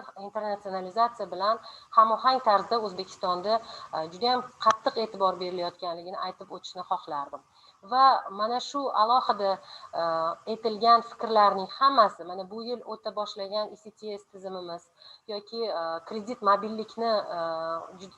mobillikka juda ham e'tibor berilib bunga imkoniyatlar yaratilayotganligi yoki hamkorlikdagi ta'lim dasturlari va ularning juda ko'p turlari asta sekinlik bilan oliy ta'lim muassasalarida qiziqish uyg'otilib, shu bo'yicha imkoniyatlar paydo bo'lib, dasturlar ochilayotganligi va bu bo'yicha qabul bo'lib, talabalarimiz o'qiyotganligi ham bizni bir alohida yutuqlarimiz hisoblanadi. Lekin buning hammasi ta'lim sifatiga ta'sir etadigan omillar deb hisoblayman. Yuqorida shu paytgacha aytgan hamma fikrlarim bizda ta'lim sifatini ta'minlaydigan va ta'lim sifatiga juda ham katta ta'sir ko'rsatadigan omillar hisoblanadi va mana shu yo'nalishda qilayotgan ishlarimiz talabalar uchun ham, professor o'qituvchilar uchun ham va mana shu jarayonni ishtirokchilari bo'lgan xodimlar uchun ham bo'layotgan ishlar va yaratilgan imkoniyatlar va xalqaro hamkorlikka juda ham katta e'tibor qaratilayotganligi hammasi bizning eng asosiy maqsadimiz bo'lgan ta'lim sifatini oshirishga yo'naltirilganligini alohida ta'kidlashni xohlardim. Ta'lim sifati bu juda ham keng tushuncha. Bugungi kungacha mana hozirgi yuqorida ma'ruzachilar hamkor tashkilotlarimizning Yevropadagi hamkor tashkilotlarimiz dan tashrif buyurgan ma'ruzachilarimiz aytib o'tishdi. Va bizni komandamiz a'zolari ham juda ko'p tajribamiz asosida aytishimiz mumkinki, hozirgi jarayonda Yevropa ta'lim muhitida eng birinchi, eng muhim masala ham aynan mana shu strelkalar kelib taqalayotgan masala ham ta'lim sifati hisoblanadi. Chunki bu ECTS tizimi ham, ulardagi mana shu hamma yo'riqnomalar ham, hammasi standartlar ham barchasi ta'lim sifatini ta'minlashga qaratilgan. Va biz ham bugungi kunda ta'lim sifatini to'g'risida juda ham ko'p gapiryapmiz. Lekin men shu o'rinda aytib o'tishim kerak, bizni guruhimiz, Erasmusdagi milliy ekspertlar guruhimiz juda ham xursandmizki, shu paytgacha xalqaro hamkorlik bilan amalga oshirilayotgan ishlar, O'zbekistonda oliy ta'lim tizimida bo'layotgan o'zgarishlarda ozgina bo'lsa ham o'zimizni seminarlarimiz bilan regionlarda, ya'ni hududlarda o'tkazgan tavsiyaviy xarakterdagi seminarlarimiz va bir qator tadbirlarimiz va maslahatlarimiz bilan bu jarayonda ishtirok etayotganimizdan xursandmiz. Shu bilan birga bu yerda bizni ham tashkilotchilarimiz, ham tekshiruvchi, nazoratchi organlarimiz ishtirok etayotgandan va bu yerda ekspertlarimiz bilan kelishilgan holda ba'zi bir takliflarni aytib o'tishga ruxsat berasizlar va so'zim yakunida mana shu takliflarimni aytmoqchiman. Bu ham bo'lsa, birinchisi ta'lim sifati mezonlarini ta'limning har bir bosqichi, jumladan oliy ta'lim uchun alohida standart shaklda ishlab chiqishimiz, ya'ni yuqorida aytilgan va tahlil etib berilgan, yaxshigina tahlil etib berishdi hamkorlarimiz. Mana shu standart, Yevropa standart yo'riqnomasi asosida tajribasida o'rganib chiqishimiz va alohida yagona standart ishlab chiqish muhim deb hisoblayman. Mana bugungi kunda juda ko'p universitetlarga akademik mustaqillik berish masalasi ko'tarilgan va bizga shunday imkoniyatlar berilgan. Biz masalan double degree dasturlarini o'zimiz hamkorlar bilan tuzyapmiz. Turli xil hujjatlarni ishlab chiqishda, dasturlarni ishlab chiqishda, tasdiqlashda o'zimizga mustaqillik berilgan. Lekin bu jarayonda men o'ylaymanki, alohida yagona milliy standart bo'lishi baribir kerak va biz o'sha standartlar asosida ishimizni yuritadigan bo'lsak va eng muhimi bu standartlar muayyan bir qattiq chegarada emas, yil sayin yangiliklarga, tajribaga asosan yangilanib borishi kerakligini ta'kidlab o'tmoqchi edim. Bu bir taklif sifatida qabul qilasiz. Ikkinchisi esa yuqorida ta'kidlangandek ta'lim sifati, ya'ni quality assurance bo'yicha Erasmus dasturida bajarilgan loyihalar va natijalari bor bo'lgan loyihalar va ularning tavsiyalarini chuqur o'rganib chiqish muhim deb hisoblayman. Shuningdek, talabalar bilimini baholashning yangicha usullarini joriy qilishimiz kerak. Shuningdek, professor o'qituvchilar faoliyati samaradorligi indikatorlarini ishlab chiqishimiz kerak. Chunki o'quv jarayonidagi vaqt me'yorlarini agar biz yangi standartga, ta'lim sifati standartiga o'tadigan bo'lsak, bugungi kundagi O'zbekistondagi o'qituvchilarni vaqt me'yorlari, soatlari, yuklamalari nuqtai nazaridan jiddiy qarab chiqishimiz kerak bo'ladi tajribaga asoslangan holda va bu ularning faoliyatini aniq indikatorlar asosida baholash imkoniyatini beradi va albatta bu indikatorlarni ham ishlab chiqish kerak bo'ladi deb hisoblayman. Shuningdek, o'zi baholash bo'yicha aniq va shaffof tizimni joriy etish bo'ladi. Masalan, talabalar ham, o'qituvchilar ham, xodimlar ham ta'lim sifatiga ta'sir etuvchi mexanizmlarni o'zlari bilib va o'zlarini o'zlari baholaydigan darajada shu indikatorlar ochiq bo'ladigan bo'lsa, masalan, ta'lim sifati inspeksiyasi nimasida, saytida mana shu jarayonda hamma o'zi ishtirok etib, o'zi nimaga erishsa, nima qilsa, shu natijaga erishish mumkinligini ko'ra oladigan bo'lsa, menimcha o'zlari uchun muhim bo'ladi va biz natijalarga yana ham yaxshi, osonroq erishamiz deb o'ylayman. Endi bu jarayonlarda Erasmus loyihalarini o'rnini ta'kidlamasdan ilojim yo'q va internatsionalizatsiya orqali bu yerda ishtirok etayotgan barcha hamkorlarimizga, oliy ta'lim muassasalari rahbariyati va mas'ullariga mana shu integratsiya uchun Erasmus loyihalarida ishtirok etishni yana bir marta tavsiya qilgan bo'lardim va eng oxirgi masala sifatida bizning milliy ekspertlar guruhining har yili guruhimiz rahbari professor Marat Alimich Rahmatullayev va bular va hamma ofis xodimlari va Erasmus Plus'da juda ham faol bo'lgan komandamiz bor, juda ham katta tajribaga ega, ayniqsa ta'lim sifati bo'yicha, Yevropa standartlari bo'yicha tajribaga ega ekspertlarimiz bor. Mana shu loyihalar ekspertlar bilan birgalikda biz har yili o'zimizning asosiy tayanch mavzuyimizni tanlab olamiz. Bular bir yili reyting bo'ldi, oliy ta'lim reytingi. Undan keyingi yili kredit mobillik bo'ldi va bir yil o'tgan yil 20-yilda biz ECTS tizimini joriy etishni asosiy masalamiz qilib oldik va bu masalalarda biz takliflarimiz bilan o'sha yil davomida vebinarlar tashkil etib, mana shu jarayonlarda ishtirok etishga harakat qildik. Va 21-yil uchun esa biz ta'lim sifati masalasini o'zimizga maqsad qilib qo'ydik. Barcha o'tkazadigan seminarlarimiz, inspeksiya bilan, vazirlik bilan birga amalga oshiradigan oliy ta'lim jarayonida va universitetlarda birgalikda amalga oshiradigan ishlarimiz ta'lim sifati bilan bog'liq bo'ladi. Chunki biz mana shu payt, mana shu jarayonga, mana shu bosqichga yetib keldik deb hisoblaymiz. Shuning uchun bizni mavzuyimizni, yo'nalishimizni qo'llab-quvvatlash, albatta biz yangi loyihalarni yevropalik hamkorlar bilan birgalikda ham salohiyatni oshirish bo'yicha, kredit mobillik bo'yicha, boshqa ta'lim dasturlari bo'yicha yangi loyihalarni hamkorlikda amalga oshirishga tayyormiz va bizning Erasmus milliy ekspertlar guruhi respublika bo'yicha turli vebinarlarni o'tkazish, sifat bo'yicha, ta'lim sifatini oshirish bo'yicha inspeksiya bilan ham, vazirlik bilan ham birgalikda, hamkorlikda har qanday shakldagi, formatdagi tadbirlarda ishtirok etishga tayyormiz. E'tiboringiz uchun rahmat. Savollar bo'lsa javob berishga harakat qilaman. Katta rahmat. Rahmat Gulchehra Shavkatovna.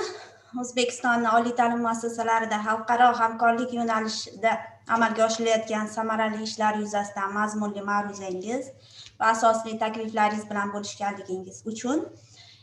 Ruxsatingiz bilan bugungi webinarimizning savol-javoblar va takliflar qismiga o'tamiz.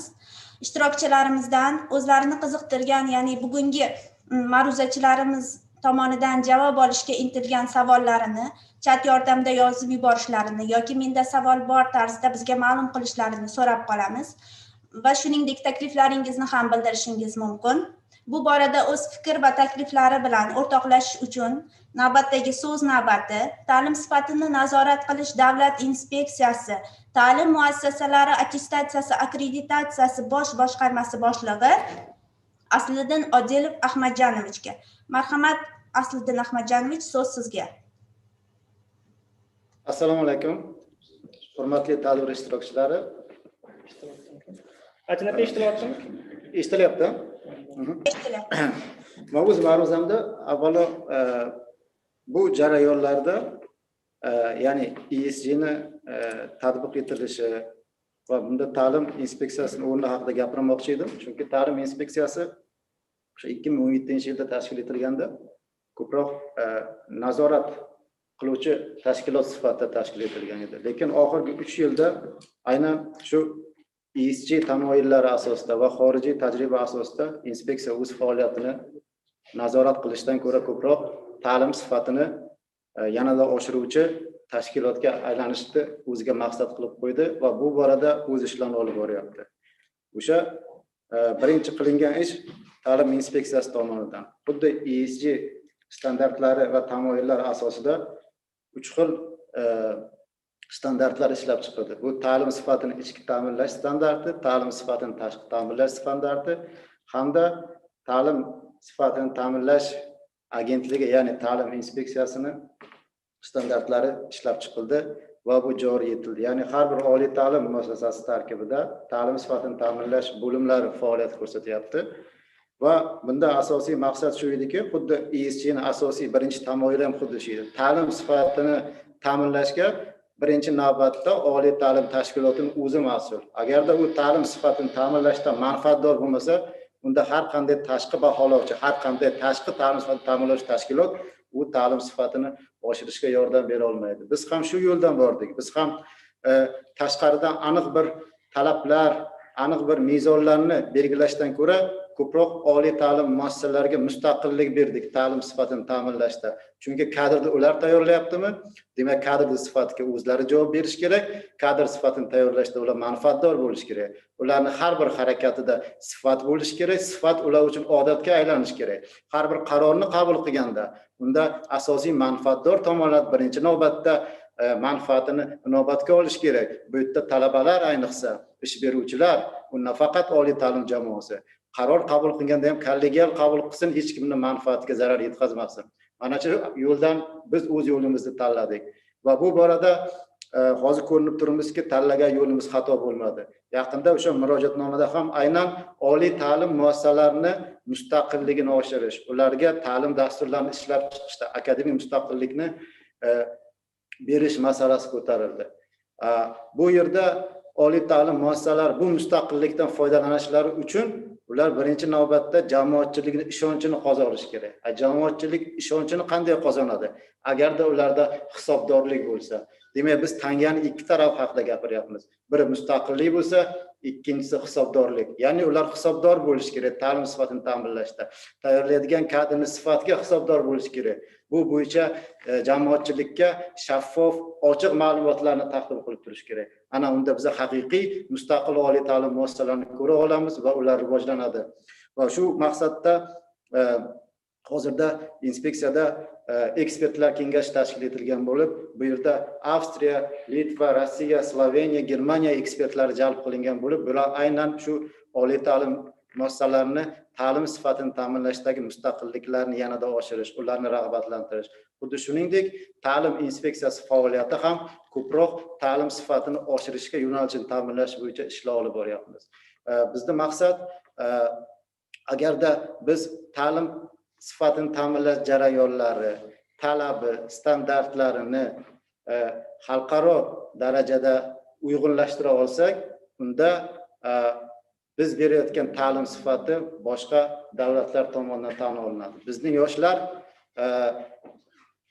nafaqat o'zimizda, balki xorijda o'qishlar ancha yengillashadi. Ta'lim biz bergan diplomlar ularni tan olinishi shunchalik osonlashadi. Bu orqali biz milliy oliy ta'lim muassasalarini ham milliy darajadagi, ham xalqaro darajadagi raqobatbardoshligini oshira olamiz.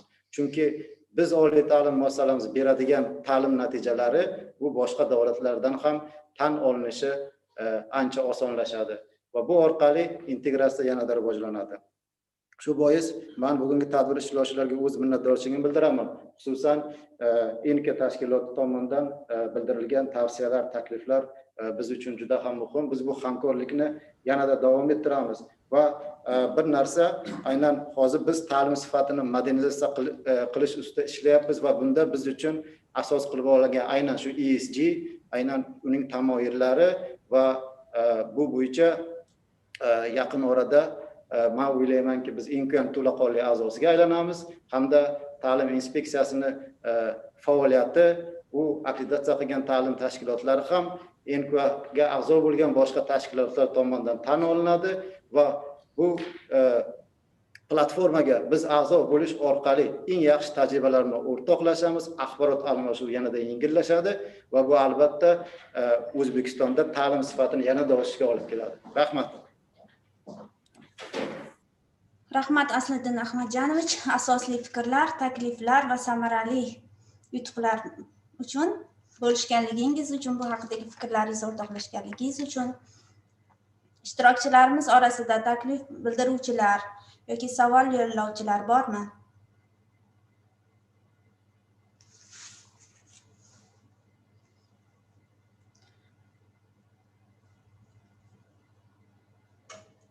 Bu holda bugungi konferensiyamizni rasmiy yakunlash uchun so'z navbatini Vazirlar Mahkamasi huzuridagi ta'lim sifatini nazorat qilish davlat inspeksiyasi boshlig'i professor Toshkentbayev Ulug'bek Nigmatovichga beramiz. Marhamat, Ulug'bek Nigmatovich, so'z sizga.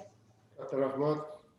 Hurmatli hamkasblar, hurmatli janob Kristof Agrolimov, hurmatli bugungi qiziqarli ma'ruzalar bilan bugun bizlarni yanada o'sha fikrlarimizni, yanada o'sha bilimlarimizni oshirishga ko'mak bergan hurmatli Mariya Kela xonimga, Ester Uertes xonimga va bugungi tadbirimizda ishtirok etgan hurmatli O'ktam Pardayich, Uzoqboy Shaynqulovich, Gayza Karimovga katta minnatdorchilik bildirmoqchiman. Albatta bunaqa seminarlarimiz tez-tez bo'lib turishi kerak. Muhtaram prezidentimiz tomonidan oldimizga katta vazifalar qo'yilgan. Biz sizlar bilan birgalikda ta'lim sifatini oshirishimiz kerak. Respublikamizga yetkazib beradigan kadrlarni, ularni bevosita o'sha kasbga tayyor bo'lishini, amaliy ko'nikmasi bo'lishini ta'minlab berishimiz kerak. Albatta, mana katta rahmat janob Kristof Grolimovga, bular o'sha Shvetsariyada uchrashuvdan keyin ularga juda ham katta ko'mak, katta yordam beryaptilar va shu bilan birgalikda mana biz kuzatuvchi sifatida hozir kirdik shu Ecar tashkilotiga. Albatta, mana shu hamkorlik ishlari albatta bizlarga katta natija beradi. Men o'ylaymanki, kelgusida maqsadimiz albatta Yevropa o'sha davlatlarni eng nufuzli oliy ta'lim muassasalari bilan hamkorlikda ishlash, akademik almashinuvini yo'lga qo'yish, albatta bu yerda eng tajribali professor o'qituvchilarni o'zimizga kelishini, bizlarni hurmatli ustozlarimizni bevosita Yevropaga nufuzli dargohga borishini ta'minlash. Shu bilan birgalikda albatta bizlarda o'sha sifat oshirish orqali albatta kelgusida o'zimizni oliy o'quv-yurtlarimizni biza eng nufuzli mingtalikni, o'sha top mingtalikni ichida bizlarni dargohlarimizni ko'rishimiz kerak. Albatta bu yo'nalishda juda ham ko'p ishlar qilinyapti respublikamizda. Bunga albatta bizlarni xalqaro hamkorlarimiz, ekspertlarimiz katta yordam beryapti, yaqindan yordam beryapti. Mana Aziz Karimov ham aytyaptilarki, mana shu yo'nalishda bizlar bevosita mana hozir yuqorida aytib o'tgan ESG bevosita o'sha tizimini bizlarga joriy qilish masalada bizlar hamkorlikda ishlashimiz kerak. Men o'ylaymanki, hamma mana shu hozir bugun yuqorida gapirilgan hamma gaplar, berilgan takliflar inobatga olinadi va biza mana shu ishlarni davom ettiramiz. Yana bir bor hurmatli janob Kristof Grolimon sizga butun mana shu respublikamizdagi barcha oliy o'quv-yurtlar bugun qatnashyapti bu uchrashuvda. Albatta sizga kattadan katta minnatdorchilik bildirmoqchiman, chunki siz orqali sizning rahbarligingizda mana qancha mutaxassislar bizlar bilan birgalikda hamkorlikda ishlayapti. Men o'ylaymanki, sizlar bilan birgalikda o'sha hamkorlik ishlar yanada o'zini katta bir natijalarni ko'rsatadi. Rahmat e'tiborlaringiz uchun. Sog' bo'linglar. Rahmat Ulug'bek Nigmatovich. Bugungi tadbirni tashkil qilishda va samarali o'tkazishda bizga yaqindan yordam bergan Yevropa oliy ta'lim sifati kafolati assotsiatsiyasi rahbariyatiga, shaxsan janob Kristof Grolimundga, Mariya Kelo xonimga va ularning hamkasblariga, Ester Uartes xonimga, samarali va mazmunli ma'ruzalar bilan ishtirok etgan barcha ishtirokchilarimizga va bugungi konferensiyada qimmatli vaqtini ayamasdan e'tibor bilan tinglab, eshitib, biz bilan fikrlarni bo'lishgan barcha ishtirokchilarga va shuningdek bugungi konferensiyani tashkiliy jihatdan va har tomonlama mazmun jihatdan ham boyitishga yordam bergan Erasmus+ O'zbekiston Milliy ofisi vakillariga va oliy ta'lim milliy ekspertlar guruhiga hammaga, shuningdek tarjimonlarimizga ham o'z minnatdorchiligimizni bildirib qolamiz. Umid qilamizki, bu kabi samarali tadbirlar hali uzviy ravishda davom etadi va biz yevropalik ekspertlarimizni qo'llab-quvvatlashlaridan umidvormiz va bizni ko'zlagan rejalarimiz kelgusida o'z samarasini beradi degan umiddamiz. Barchangizga tashakkur. Xayr, salomat bo'ling.